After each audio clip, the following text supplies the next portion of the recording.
on it because I want y'all to have all of the facts. So I actually have a lot of expired foundations and lip glosses, and I won't be using those, but we'll look at those. But the eyeshadow palettes and powders, I feel, do have a lot longer shelf life. So I'm not as afraid to use those. If anything, I'll spray some alcohol on them. But I want y'all to research it. I could do a video, but I want y'all to have more official information than just me. That's not my expertise. Also keep in mind, everything that I just showed you was stored in an AC unit that I have on my property. I have a huge building that's AC'd for storage. It's one of the fancy things in my life, but I love my AC storage. That's the truth. I don't talk about expensive bags, jewelry. I'm even careful what I show on the very luxurious trips I go on, but by golly, I will brag about my air-conditioned Morgan building. It's my last sip of coffee. Kind of cold. It's not that great. Good to see the swatches, but look at this.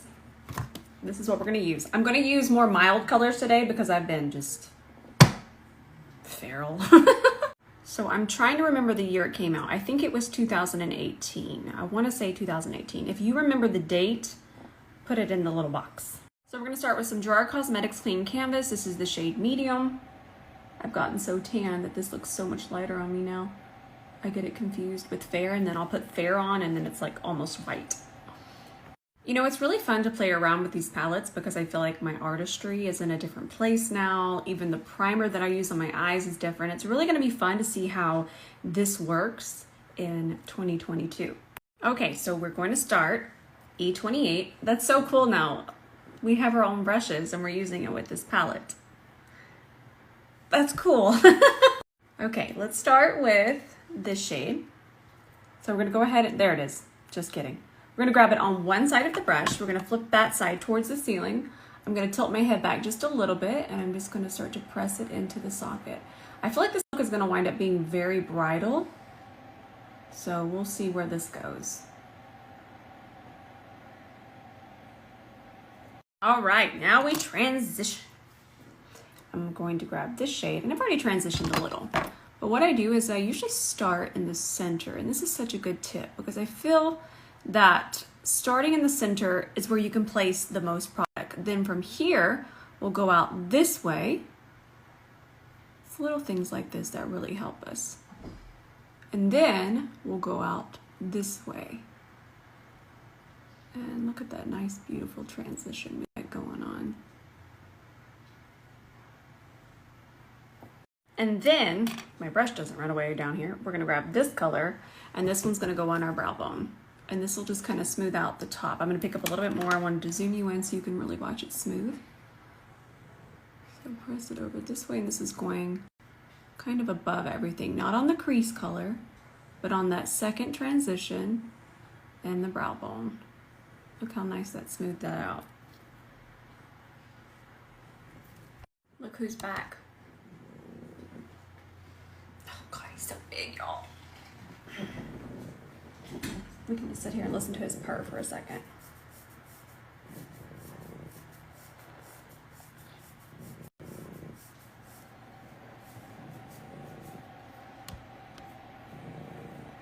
Oh. Thank you. All the time. He just kisses me and hugs me and holds on like a little kitty. But he's not a little kitty. He's a big kitty. He's a baby tiger baby. Look at his scar. He came like that. Please don't think I had anything to do with this. But this is a big old scar. But the cheek. Ooh, the cheek is nice. Yes. Love him. Now let's add just a little bit of definition. This look is definitely going to be bridal. I might as well save it under that. I should have put on a veil. But we're grabbing this darker brown here and we're just going to press that. So most of the time when we think the outer lid, we want to create a little bit more of an elongated shape. So most of the time we would just put it here, right? Well, we're going to kind of cheat because I want to act like I have a lot more lid space this way. So I'm going to place it pretty far out.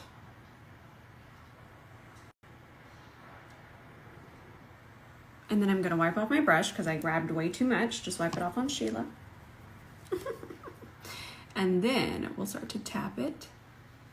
I'm using the side of the brush to tap and continue to blend. So I also want you to keep in mind that with bridal makeup, you're going to want to go a smidgy darker. So this might look a little dark to you and you might think, oh, I don't think I'd do that. Well, remember, this isn't even a flash that I'm working with here. This is a constant light source. With flash photography, this is going to look extremely natural. It'll almost look like just nothing but a little bit of shape to the eye. So do keep that in mind, especially if you're doing a trial with a makeup artist and they do something this dark. This is as dark as the look is going to be, and we'll even kind of correct it through here later with foundation. But this is something to keep in mind. Don't be afraid to have your eyes be a little bit darker. I'm not talking black eyeshadow. I'm not talking yesterday's look, but a little bit darker than what you might be used to or what you're thinking. I will probably never in my entire existence put pro makeup artist in my bio, but I did do brides for quite some time. And we would even kind of do a test run with the flash and they would say, oh wow, this looks really dark. And then we take a picture with the flash and they'd be like, oh my gosh, it's perfect. So I have a little bit of experience, but not enough for me to ever put pro makeup artist in my bio. Even though I think I know a little bit, but I still don't think it's enough. I'm so excited. Look how pretty. I haven't finished it yet. So we're grabbing this on a C30, this shade right here. And then, let me go shut my door. Benny's on a phone call, but look at this. I'm telling you, if you haven't tried the C30 for your shimmer shadows like this, please do yourself a favor and try it. Benny's office is right across the hallway from mine, and it's honestly a dream come true for me. I know a lot of couples could never work at home together, and I respect that. I get it.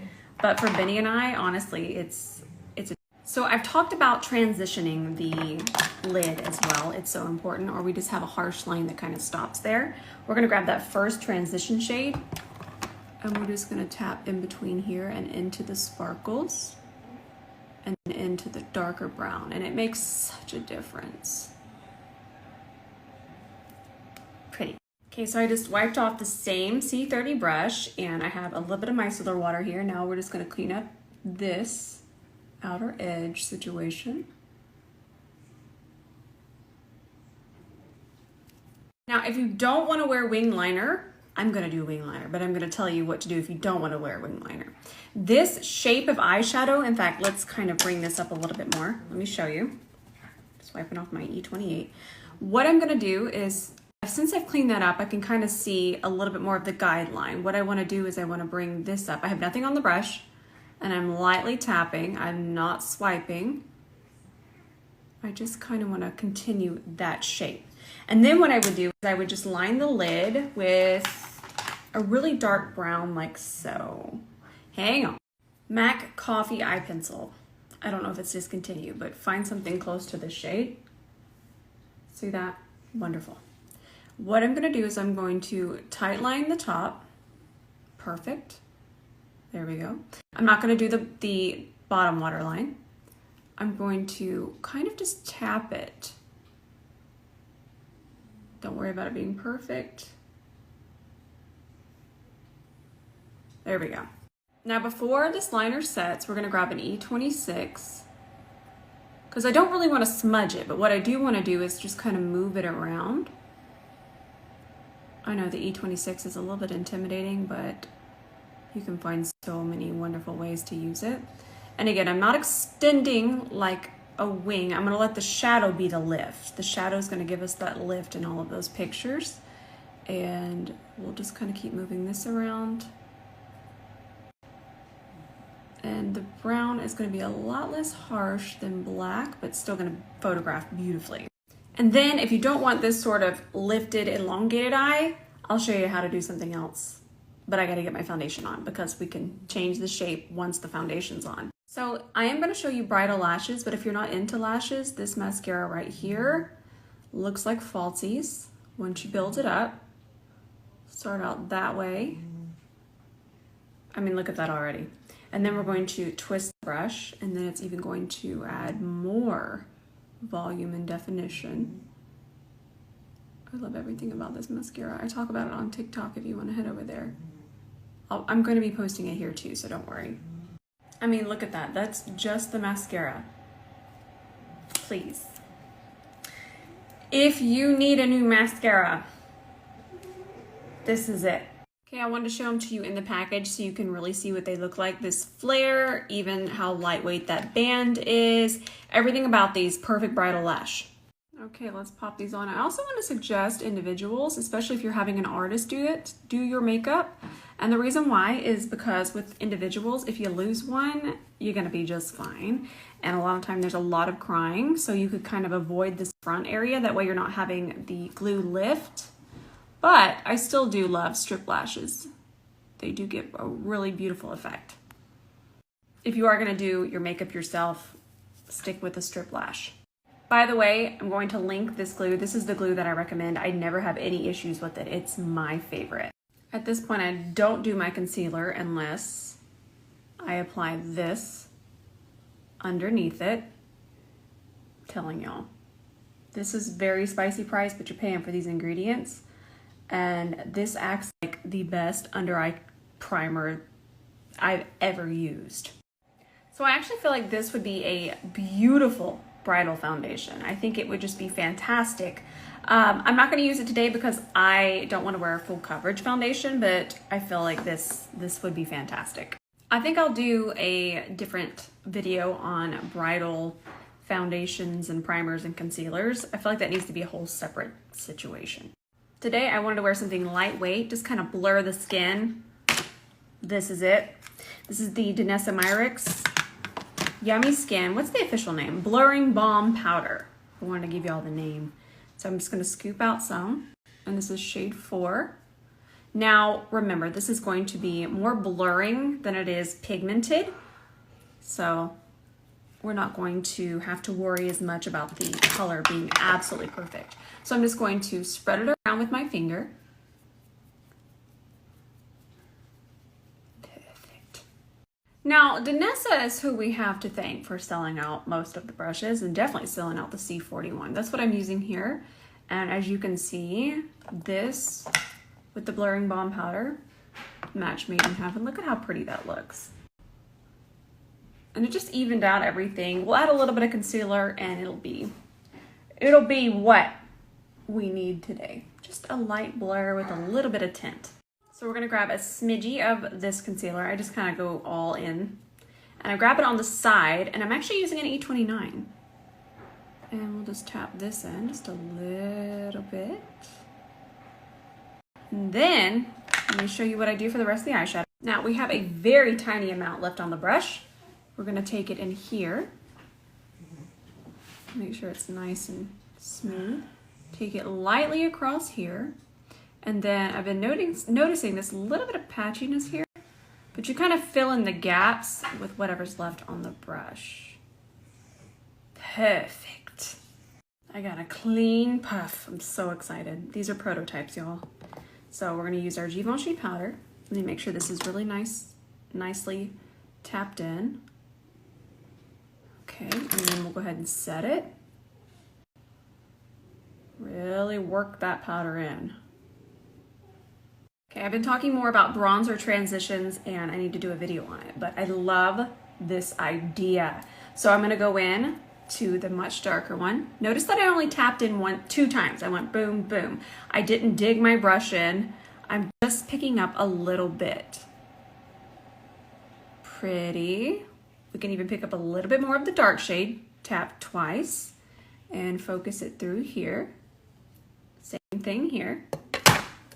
Okay. Okay, now let's grab the lighter shade and we'll go right above it. Oh my God, Jean just burped. I don't know if you heard that, but we'll start to transition it.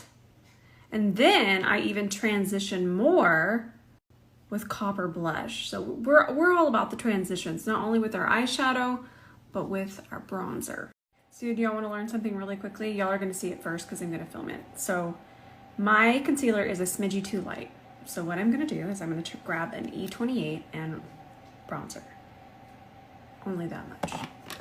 I'm gonna start here, and then I'm gonna tap it on top of that concealer.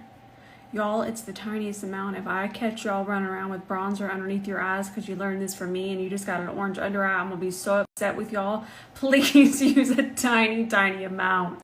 Look at that difference. Just a little bit. That's what happens. You mess up enough and you learn some tricks. Look at this. That looks like the most beautiful thing I've ever seen. Laura Geller. This is, I believe these are new. This is the Baked Blush and Bronze, Marbleized 2-in-1 in Ginger Bronze. Why is that name gotta be 4 days long? So we're gonna grab this on a C41. And it is a bronzer, but it's gonna go on very pinky copper and then give us a really pretty glow. Beautiful.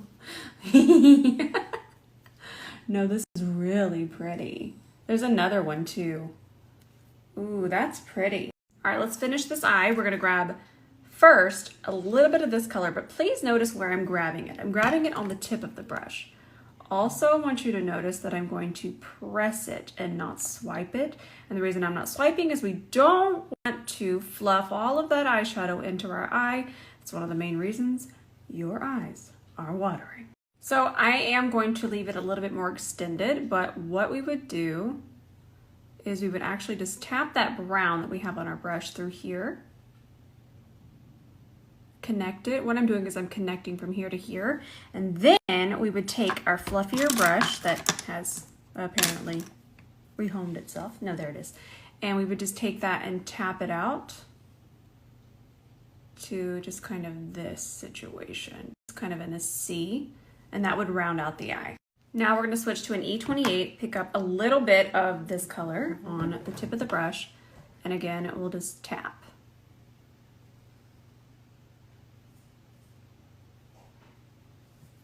All right, I've fallen in love with a lipstick that I used to be obsessed with. So ABH sent me a new one. This is the shade Crush, and I'll just kind of throw it on. And before it dries, I'm gonna grab a lip liner. Also notice, I'm not gonna rub my lips together because this is a matte liquid lipstick. Then I'll grab this by Mario lip liner. This is the shade, I always forget the name of the shade. It's called Hue. And then I'll perfect the lip line. Okay, this might excite some of you, but we're testing this out and I'm filming a video, but I want to say so far I'm impressed because my face doesn't feel wet. It feels glowy.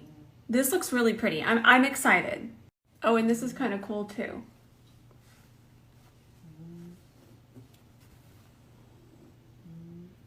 Cool, right? That's cool. But I started a wear test, so we'll see. Don't run out and buy it yet. I just want you to go read about it and check it out. All right, we're done. I'm actually gonna go try some more of these glosses. I'm gonna post it on TikTok first, but I will post it here as well. I love you. I love y'all so much. I feel like I haven't just told y'all how much I love you. Well, I do. I love you a lot. Okay, I'll see you in the comments tonight.